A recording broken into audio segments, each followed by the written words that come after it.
In this video, I'm going to show you how to connect a MIDI keyboard to Cakewalk.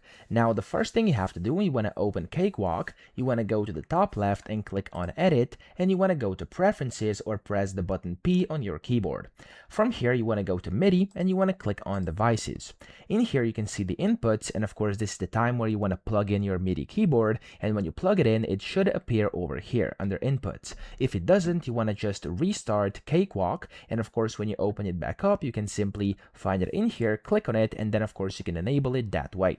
Now when you've done this, you can then go and of course create a new track. So it's been connected already. I'm gonna go and click on insert, and I'm actually gonna insert a MIDI track, and then from here you can see it says I and O. This is the input. You simply want to click on here, and then from here you'll be able to select your MIDI keyboard, and that's really how to connect a MIDI keyboard to Cakewalk, and you can then start using it. So I hope this video helped you out. If it did, please subscribe to the channel and help me out as well.